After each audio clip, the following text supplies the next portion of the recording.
Most people think moving on is the end of the story. What they don't realize is, for the narcissist, it's only the beginning. There is a shift that happens inside a person who has been through a toxic relationship that is difficult to articulate, but impossible to fake. It is not the dramatic declaration of being done.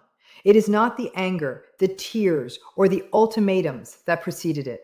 It is quieter than all of those things, a stillness that settles somewhere beneath conscious decision making, where the emotional charge that once surrounded thoughts of the narcissist simply stops firing. The obsessive mental replaying of conversations slows and then stops. The anticipatory anxiety around their behavior dissolves. The invisible thread that kept emotional attention tethered to another person goes slack.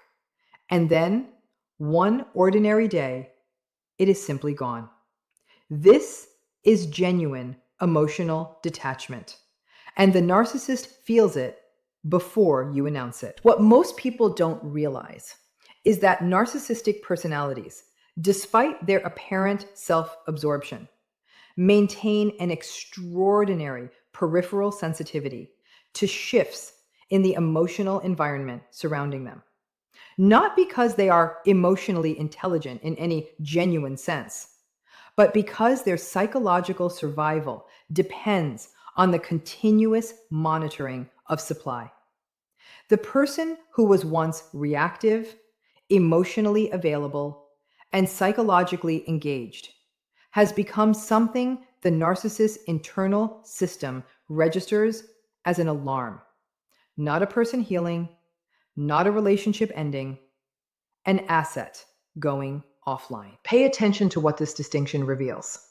Because the narcissist's response to your emotional departure is not organized around the loss of you as a person, it is organized around the loss of what you provided: the attention, the reactivity, the emotional investment, even the conflict, even the pain. All of it was supply. All of it confirmed the narcissist's significance, their power, their ability to occupy the center of another person's psychological world.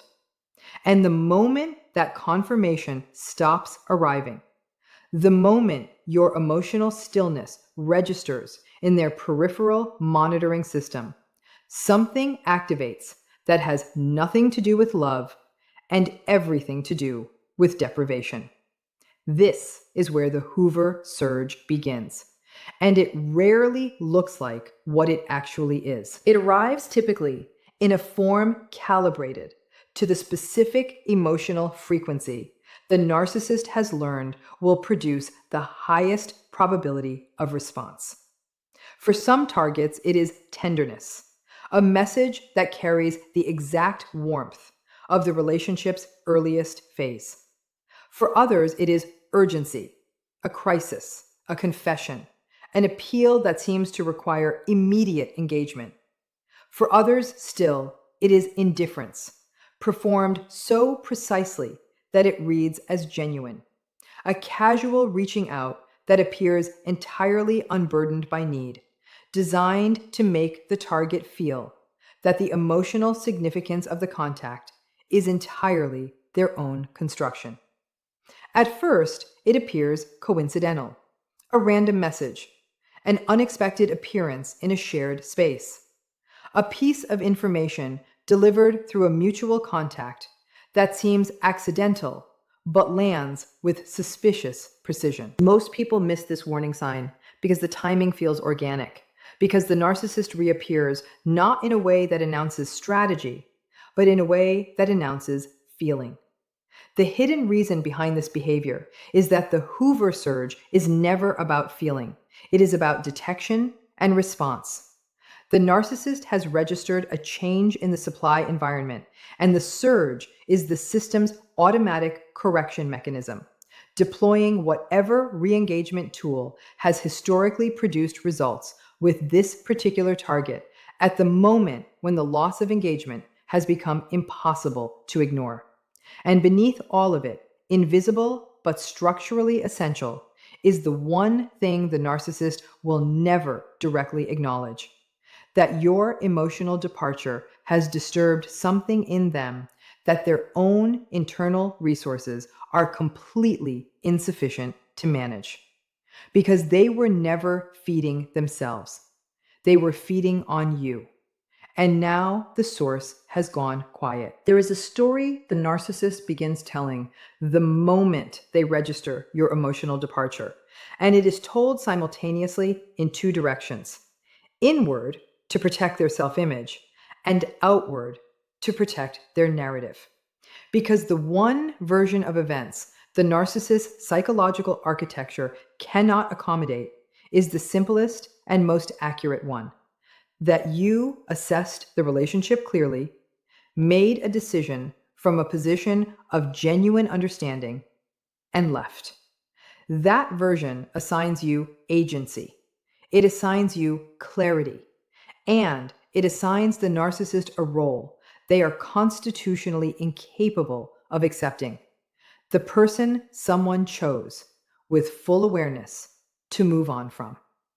So the reframing operation begins. What most people don't realize is how immediately and automatically this narrative reconstruction activates. The target's emotional departure gets recast almost instantly, not as a legitimate response to the relationship's actual dynamics, but as evidence of external interference, temporary confusion, emotional immaturity, or psychological instability. Someone must have influenced them. They are clearly going through something. They will eventually return to clarity, which in the narcissist reframing means returning to the relationship. This reframing is not simply a social performance for outside audiences. It is a genuine psychological necessity. The narcissist deploys it internally first, because accepting that someone moved on of their own volition would require a confrontation with the self that the narcissist's entire personality structure exists to prevent. Pay attention to what the vulnerability performance reveals, because it arrives directly from this reframing. Having decided internally that you are confused rather than clear, the narcissist now presents themselves as something newly accessible, wounded, open, stripped of the defenses that previously made genuine connection impossible. It presents itself as breakthrough, as the arrival of something real. It is the reframing in emotional costume, nothing more. There is a phase that arrives when direct re-engagement has failed to produce results, when the messages have gone unanswered, when the vulnerability performance landed without the expected emotional response, when the target's stillness has persisted beyond what the narcissist's internal timeline predicted. And in this phase, the narcissist does something that most people never discover because it operates entirely out of sight. They begin gathering intelligence. The spy network activation is one of the most revealing behavioral patterns in the entire post-detachment sequence, not because of what it does, but because of what it exposes. A person who had genuinely accepted an ending would not need to know the details of the other person's current emotional life. They would not need to know whether the target is seeing someone new, whether they appear happy, whether they still mention the relationship in conversation. The hunger for this information, persistent, covert, and carefully routed through mutual contacts who are rarely aware they are being used as operatives, reveals that the ending has not been accepted at all. It has simply been driven underground. What most people don't realize is that the intelligence being gathered is not emotional in its purpose. It is strategic. The narcissist is not asking about your life because they miss you in any genuine sense. They are asking because the answers will determine timing, method, and angle of the next contact attempt. Every piece of information about your current emotional state is a calibration tool used to identify the precise moment and approach most likely to penetrate the detachment that has made control impossible. This is where the jealousy engineering enters, and its function is equally calculated. The carefully leaked information about new people, new experiences, new social visibility is not the narcissist moving on. It is the narcissist sending a transmission directly to the one person they are pretending to have forgotten. There is a pivot point in the narcissist behavioral sequence that marks a fundamental shift in strategy.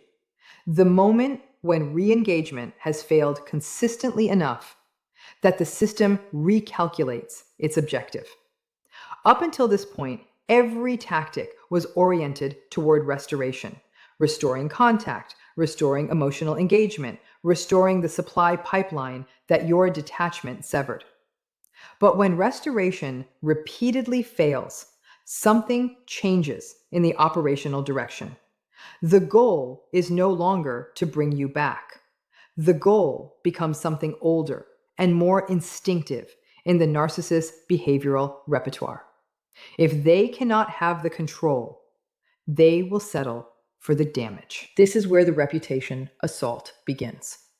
And what most people don't realize is that this phase is not emotionally spontaneous. It is not simply a wounded person lashing out in pain.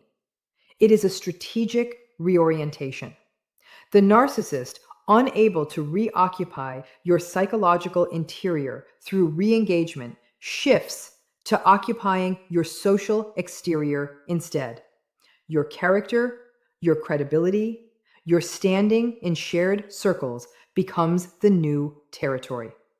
And the campaign that unfolds follows the same internal logic as every preceding tactic. It is organized around control of narrative, and it is executed with the precision of someone who has spent the entire relationship accumulating detailed knowledge of your vulnerabilities. At first, it appears to be grief expressing itself badly. Most people interpret the reputation assault as the behavior of someone in pain, someone who loved deeply and is now destroying what they cannot have.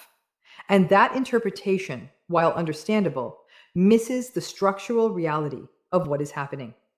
Because grief does not organize itself into campaigns. Grief does not select its targets with this degree of accuracy.